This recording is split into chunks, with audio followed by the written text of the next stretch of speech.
देखो आप जैसे आज हमारा ये एक मीटिंग देख रहे थे, ये भी तो उसी तरह के इश्यूज को लेकर है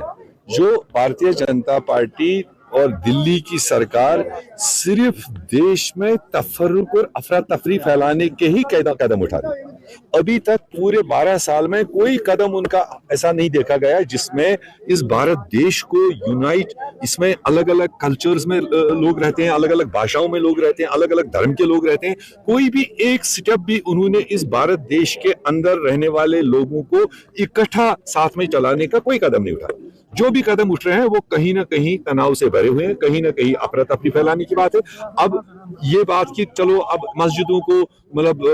इन्वेस्टिगेशन करो, मस्जिदों के इमामों को इन्वेस्टिगेशन करो, तो क्या अगर आपको इस तरह का कदम उठाने आप तमाम धर्मों के तमाम स्थलों को करो, तब तो किसी को तकलीफ नहीं होगा। आप पर्टिकुलरली एक धर्म को, एक माइनॉरिटी को टारगेट करके इस तरह से कर रहे हो और फिर उसी जमात के खातिर यहाँ अंडरग्राउंड बहुत सारे लोग काम कर रहे हैं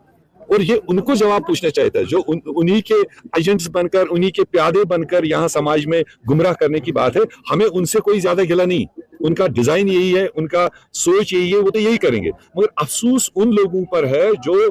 ईमान से मुसलमान है और फिर उसके बाद उनके उस एजेंडे को बढ़ावा देने के लिए यहाँ पर तफरुक फैला रहे। सवाल वो है, टीएमसी पिछले कई सालों से नेशनल लेवल पर इंडिया अलायंस का एक मजबूत हिस्सा है।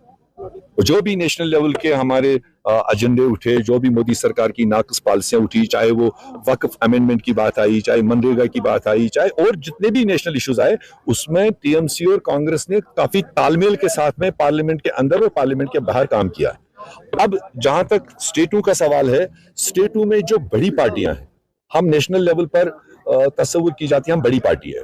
तो हम जब नेशनल चुनाव होता है हम तमाम रीजनल और छोटी छोटी पार्टियों को एकोमोडेट करके चला लेते हैं। तो मगर जब स्टेटों में आती है बात, स्टेट में जो हमसे ज्यादा मजबूत है, कोई रीजनल पार्टी है, कोई लोकल पार्टी है, तो उनको भी उसी नजरिए से उस स्टेट में कांग्रेस पार्टी को या तो साथ लेकर चलना चाहिए। अब अगर वो कहेंगे इस स्टेट हम अकेले खाएंगे मगर नेशनल लेवल पर हमें हमारा हिस्सा दीजिए, तो वो खुदगर्जी लगती है। नहीं, वो भी एक अनडेमोक्रेटिक स्टेप है, क्योंकि ये जमहूरी हमारा हक है, ये आईनी हमारा हक है, ये कॉन्स्टिट्यूशन ने हमें हक दे रखा है किसी फर्द को, और फिर कोई जमात हो, कोई पार्टी हो, वो जमहूरी तरीके से किसी चीज का, किसी प्रोग्राम का क्रिटिसाइज करे या अपनी डिमांड हाईलाइट करे। अब अगर जमहूरी तरीके से उठाई हुई आवाजों को ये सरकार बंद करने की कोशिश कर रही है, बंद करती है, तो ये भी तो एक अनडेमोक्रेटिक, यही तो हमारा मसला है कि